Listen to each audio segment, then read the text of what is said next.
Assalamualaikum warahmatullahi wabarakatuh. Berjumpa lagi dengan saya Pak Handoko di dalam kanal YouTube ini.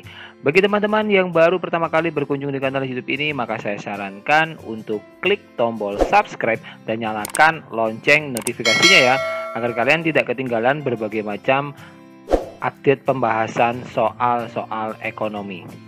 Nah, di dalam video ini saya akan membahas tentang prediksi soal TKA UTBK Sosum Ekonomi SBMPTN tahun 2022. Tentunya beserta dengan pembahasannya. Oke teman-teman, tanpa berlama-lama lagi kita langsung saja menuju soal yang pertama. Di bawah ini termasuk dalam pajak pemerintah pusat kecuali A. Pajak penghasilan, B. Cukai, C. Pajak pertambahan nilai, D. Pajak bumi dan bangunan, atau E. Pajak perdagangan internasional. Untuk soal nomor 1, jawaban yang paling tepat menurut Pak Handoko adalah opsi yang D. Jadi pajak pemerintah pusat adalah pajak yang diambil oleh pemerintah pusat dan termasuk dalam penerimaan APBN. Contohnya adalah pajak penghasilan, cukai, pajak pertambahan nilai, dan pajak perdagangan internasional. Sedangkan pajak bumi dan bangunan termasuk dalam pajak daerah. Berdasarkan pemungutannya, pajak dibagi menjadi dua, yaitu pajak pemerintah pusat yang dipungut oleh pemerintah pusat, dan yang kedua pajak daerah yang dipungut oleh pemerintah daerah. Jadi jawaban yang tepat untuk soal nomor 1 adalah opsi yang D. Kita lanjut ke soal nomor 2. Penawaran barang akan dipengaruhi oleh A. Harga barang lain, B. Jumlah penduduk, C. Pendapatan masyarakat, D. Kemajuan teknologi, atau E. Selera masyarakat. Untuk soal nomor 2, jawaban yang paling tepat menurut Pak Handoko adalah opsi yang D. Jadi, faktor yang mempengaruhi penawaran antara lain harga barang itu sendiri, teknologi, biaya produksi, harga, faktor produksi, pajak, subsidi, jumlah penjual, prediksi harga di masa yang akan datang. Jadi jawaban yang paling tepat untuk soal nomor 2 ini adalah opsi yang D. Kita lanjut ke soal nomor 3. Yang tidak termasuk perilaku produsen kecuali 1. Perusahaan memberikan bonus atas apresiasi terhadap peningkatan omset penjualan. 2. Perusahaan membayar pajak kepada negara. 3. Perusahaan membayar sewa lahan kepada warga. 4. Bapak menerima uang sewa atas tanah yang disewakan sebagai tempat kerja. Untuk soal nomor 3, jawaban yang paling tepat menurut Pak Handoko adalah opsi yang A. Jadi opsi yang pertama, kedua, dan ketiga itu benar.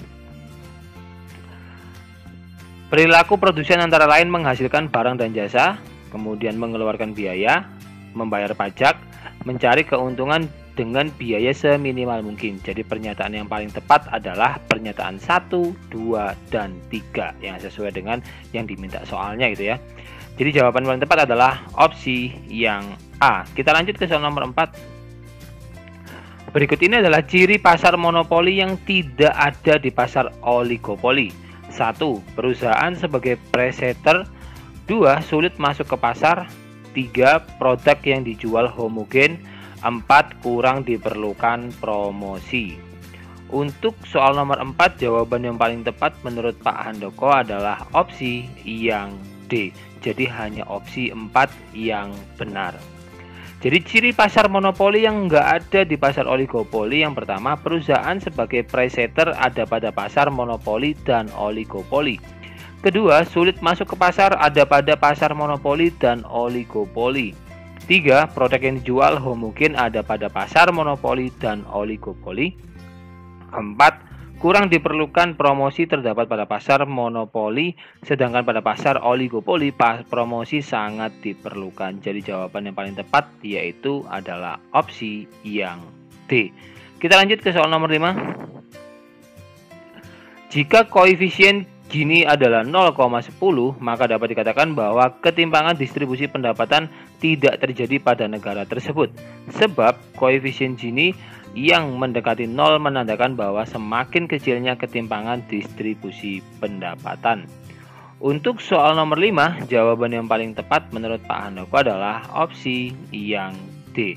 Jadi pernyataannya itu salah, tetapi alasannya benar. Jadi koefisien Gini adalah koefisien atau angka yang digunakan untuk menunjukkan Tingkat ketimpangan distribusi pendapatan. Koefisien Gini dimulai dari angka 0 sampai 1. 0 berarti distribusi pendapatan sudah merata dengan sempurna. 1 distribusi pendapatan tidak merata secara sempurna. Jika koefisien Gini menunjukkan angka 0,10, maka masih terdapat ketimpangan distribusi pendapatan walaupun hanya sedikit.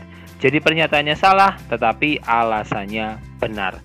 Jadi jawaban yang tepat untuk soal nomor 5 ini adalah opsi yang D. Kita lanjut ke soal nomor 6. Kerusakan sumber daya alam oleh ulah manusia merupakan salah satu faktor penyebab kelangkaan. Sebab perlu waktu yang cukup lama untuk memperbaiki kerusakan sumber daya alam. Untuk soal nomor 6, jawaban yang paling tepat menurut Pak Handoko adalah opsi yang A. Jadi pernyataannya benar, alasannya benar, dan keduanya menunjukkan hubungan sebab akibat.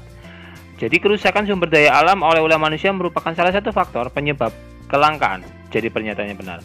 Untuk memperbaiki kerusakan sumber daya alam diperlukan waktu yang cukup lama. Jadi alasannya juga benar. Jadi jawaban yang paling tepat untuk soal nomor 6 ini adalah opsi yang A. Kita lanjut ke soal nomor 7. Bila diketahui fungsi permintaan suatu barang adalah Q sama dengan 28 dikurangi P, sedangkan fungsi penawarannya adalah P minus 1,5 Q sama dengan 4. Jika pemerintah menetapkan subsidi sebesar Rp21 unit, maka keseimbangan pasar setelah subsidi adalah A 5,11,5, B 6 11, C 12 4, D 11 6, atau E 11 5,5. Untuk soal nomor 7 ini jawaban yang paling tepat menurut Pak Handoko adalah opsi yang B. Jadi jika Q sama dengan 28 dikurangi 2P, maka PD sama dengan 14 dikurangi 0,5 Q. Kemudian P dikurangi 1,5 Q sama dengan 4. PS sama dengan 4 ditambah 1,5 Q. Jadi PS sama dengan 4 tambah 1,5 Q dikurangi 2. PS sama dengan 2 tambah 1,5 Q. Keseimbangan pasar terjadi setelah subsidi PT sama dengan PS. Jadi 14,0,5 Q sama dengan 2 ditambah 1,5 Q. 14 dikurangi 2 sama dengan 1,5 Q ditambah 0,5 Q. 2 Q sama dengan 12, jadi Q adalah 6. Kemudian kita mencari nilai P nya. P sama dengan 14 dikurangi 0,5 Q. P sama dengan 14 dikurangi 0,5 dikali 6.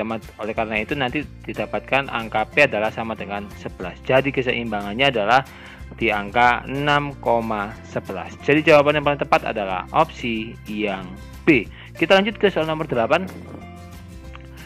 M.V sama dengan P.T.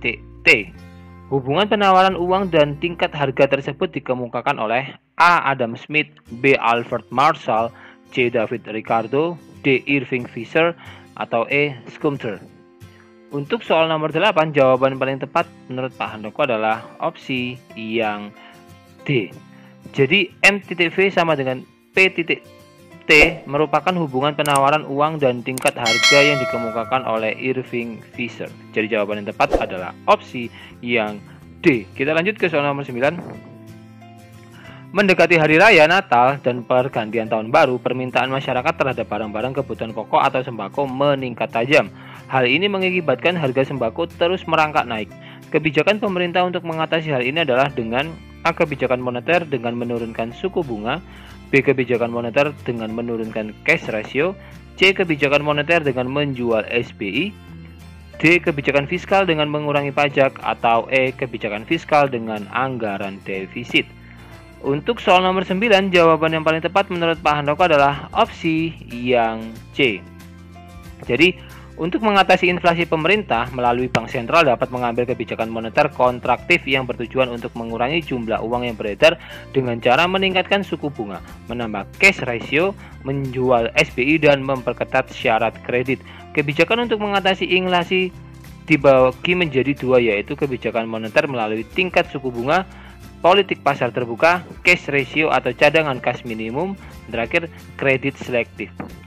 Kemungkinan melalui kebijakan fiskal, yaitu melalui pajak dan APBN. Jadi jawaban yang paling tepat adalah opsi yang C. Kita lanjut ke soal nomor 10.